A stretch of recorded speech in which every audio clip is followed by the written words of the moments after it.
Konnichiwa! Welcome to Uzumaki Garage. In the last episode, I removed the rusty chassis legs from the white Evo VI project car. In this episode, I'll install brand new Evo IX chassis legs after I modify them to suit the Evo VI. There's a lot to get done, so let's get started. In this episode, I'll be installing the new chassis rails onto the car. But first I need to prepare the floor and paint it with epoxy primer where the chassis rails attach. And to do the job thoroughly, I'll start on the front section of floor and in stages work all the way back to the rear bumper bar. A lot of Japanese import cars have been painted black under the floor. I think it looks terrible and I hope it's not hiding any damage or rust. I'm using spray gun thinners and a brush, some red Scotch-Brite and rags to remove this matte black paint. I'm a bit surprised how good it looks under that paint. The beige patches of stone guard are not completely clean yet, but it's still in great condition and it's done its job protecting the floor from stone chips and rust. But where the seam sealer joins grey paint, I'll grind the edge back to bare metal to make sure rust hasn't crept under the edge, and where it's perfect underneath, I'll leave it alone. There's a few grey painted areas that obviously need sanding back to metal.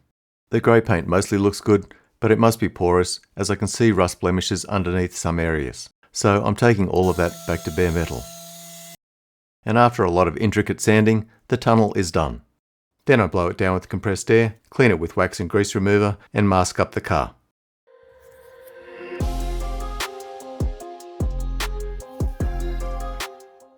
Mixing up epoxy primer.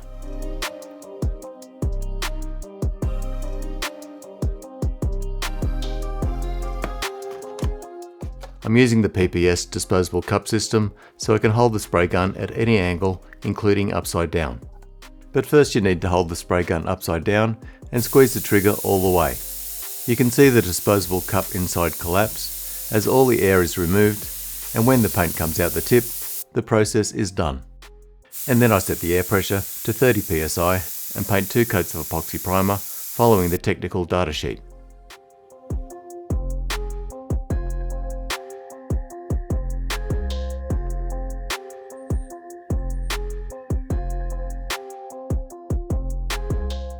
I waited 2 days and now I'm adding seam sealer to the panel joints.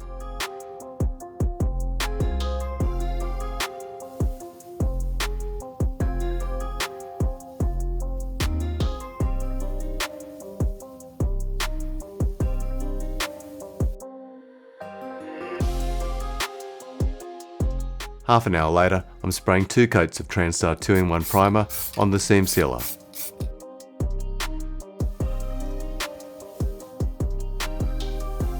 Now I'm mixing up some De Beer 2K polyurethane.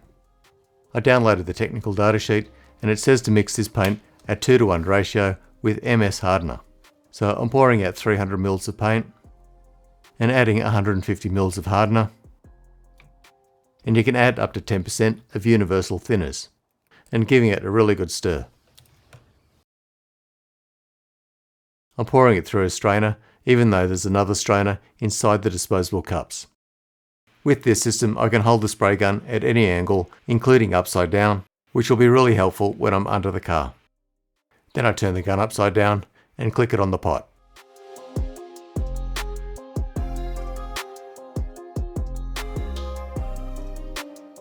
And apart from getting a little dust in the paint, it's come up really nice.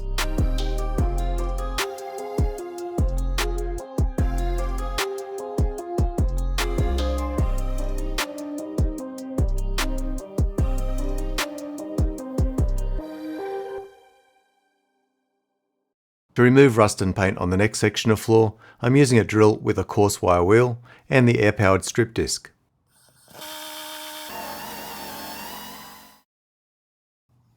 Now I'm doing some hammer and dolly work on the spot welds that are high, low or deformed.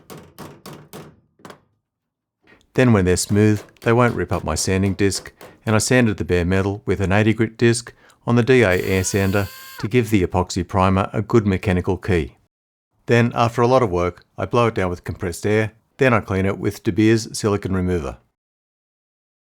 I use several different shaped wire wheels and the small belt sander to remove paint and rust from inside the trapdoors and crossmember. Then I paint it in there with epoxy primer, as I think it'll give better corrosion protection compared to weld-through primer. There's more rain forecast for tomorrow, so to stop my fresh bare metal from rusting, I'll lay down some more epoxy primer.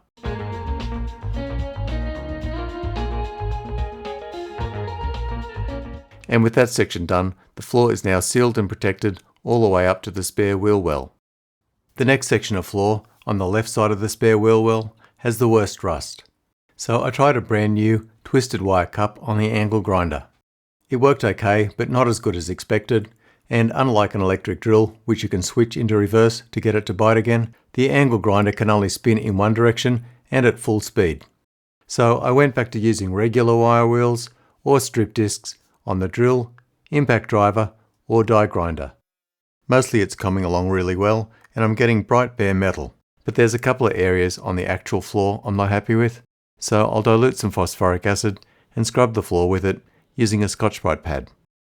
I followed the instructions as much as I could, but being under the car with the sun in my eyes, it was awkward and messy and hard to tell if it was drying out too much between scrubbing.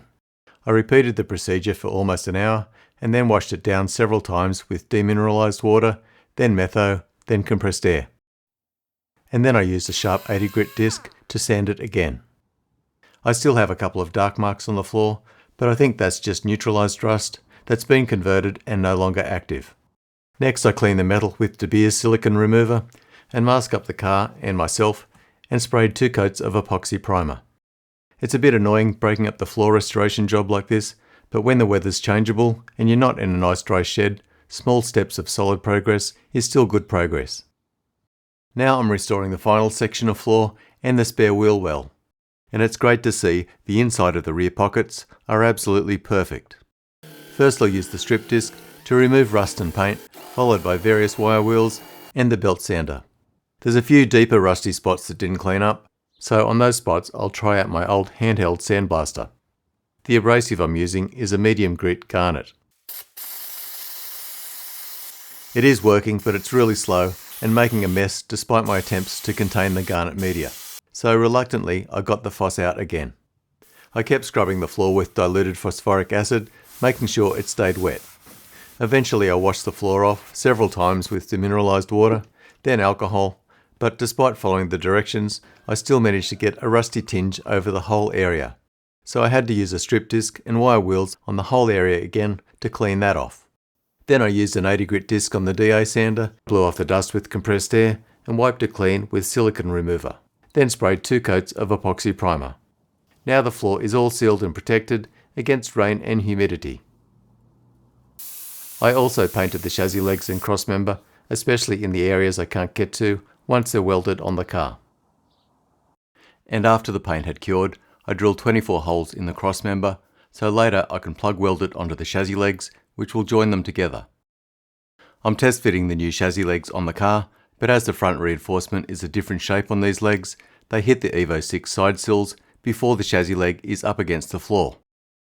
I'm trimming the reinforcement gradually and sliding some paper through the gap to check clearance. And after a few attempts, I got the new chassis leg fully up and firmly against the floor.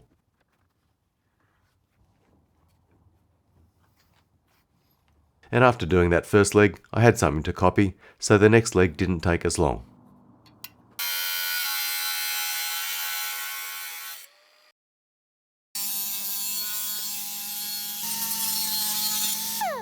With this larger reinforcement welded directly to the side sill, it will be even stronger than before. With the help of my mate John, we're test fitting the chassis legs on the car again and holding them firmly up against the floor with 6 OEM scissor jacks on top of sawhorses. Now we're marking the chassis legs exactly where all the welds go. Then we remove the chassis legs again and grind back the grey epoxy and the black E-coat to make the welding easier, cleaner and stronger.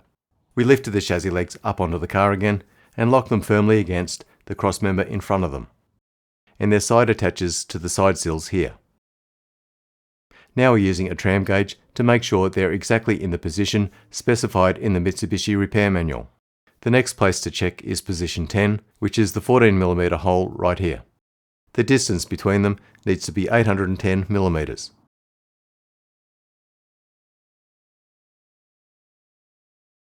The next measurement I'm using from the repair manual is 940mm at position 11, which is called the centre of the side member extension drain hole.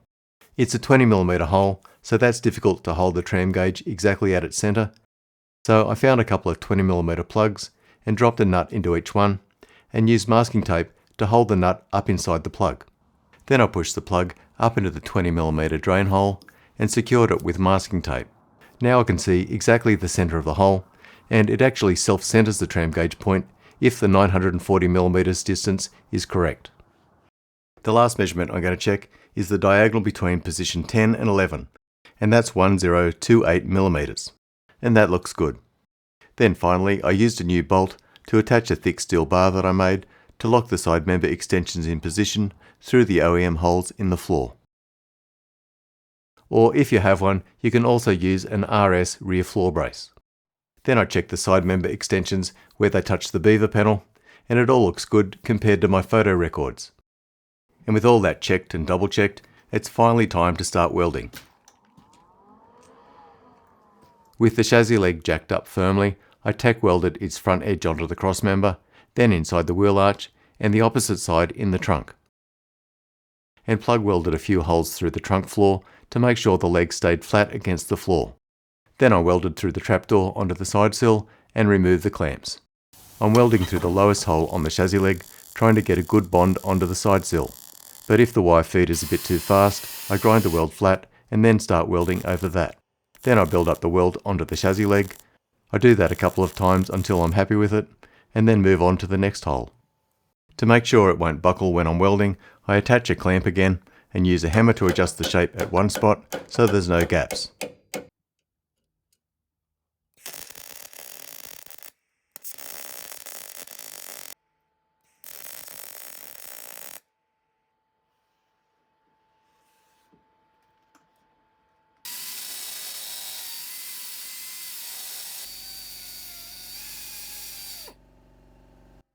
It needs a good cleanup and 2 more coats of epoxy primer, but I'm happy to say that welding this part wasn't as bad as expected.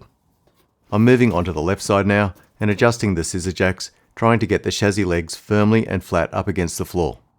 And before I start welding, I want to check the chassis dimensions again, as I've got an idea how to measure more accurately at the position number 10. I'm using some flange nuts, which are 14mm diameter, across the points.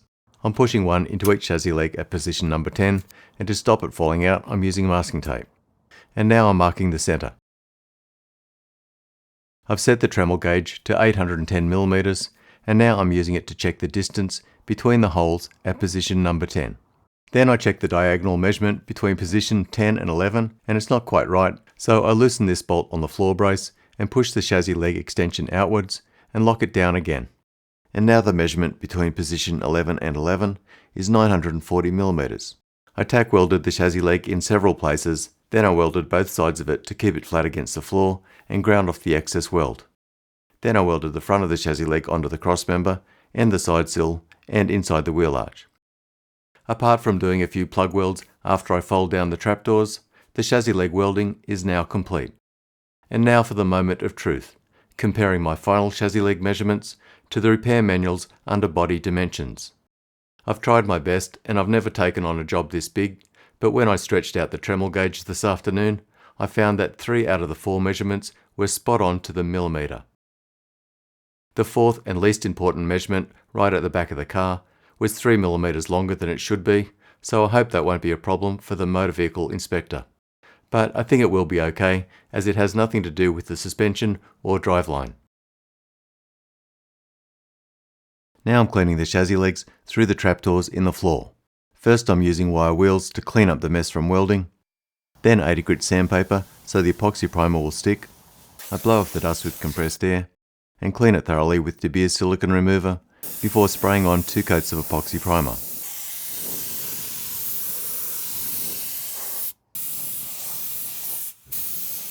There was a bit left over and I hate wasting paint, so I quickly prepared and sprayed inside the wheel arches. So that's one more thing protected from rust, but I still need to apply seam sealer, primer and paint. I'm almost ready to fold down the trapdoors and weld them, but first I'll apply seam sealer between the chassis leg and side sill, because you can only access a little bit of this gap from underneath. You can see daylight through the gap at the moment, so I'm trying to fill it with as much seam sealer as I can. Now I'm pressing the seam sealer further down into the gap using my finger as a squeegee, and then I'm applying more seam sealer. And cleaning it up and away from where the new welds will be. The epoxy has cured for a few days, so now I'm folding the trapdoors down and welding them in place. Now I'm doing some panel beading to straighten out the floor.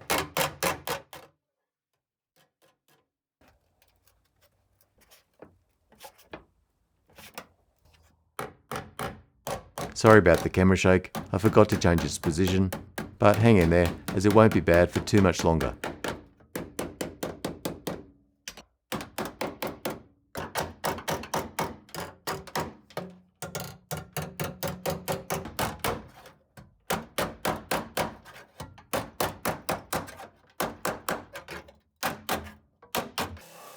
Now I'm using a strip disc to remove the paint before welding. And in some areas I'm using the wire wheel. Through the holes I'm removing the epoxy primer using a 5mm end mill bit in the drill.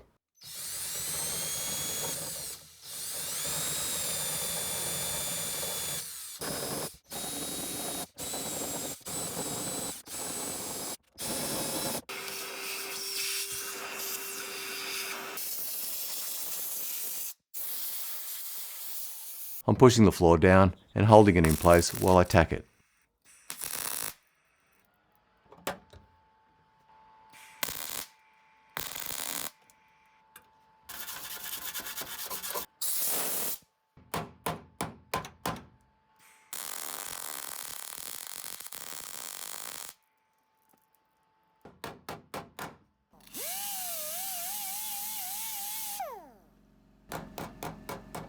Then make a neat weld on top.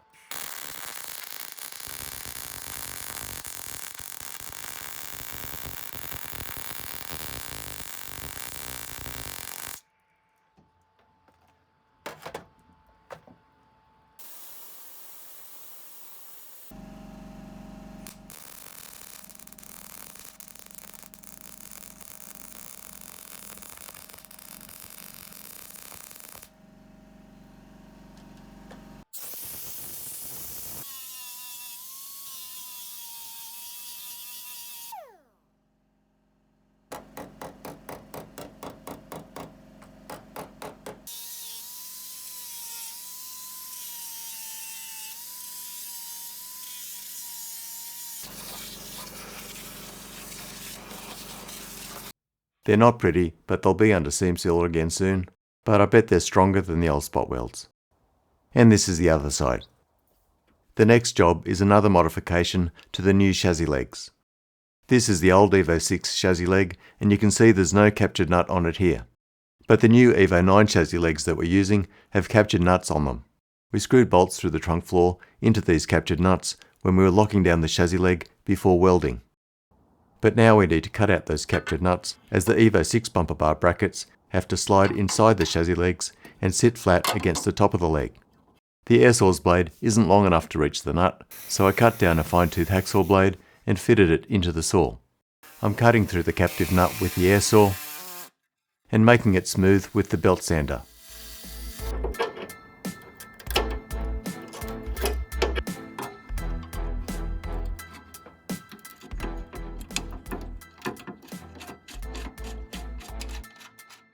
So that's another job ticked off the list to avoid any surprises when I'm ready to reinstall the brackets and rear bumper bar. Well, that's enough for this episode, but it's turning out really well. In the next episode, I weld onto exhaust hangers and the new RS crossmember, and there's a lot more spray painting to be done too.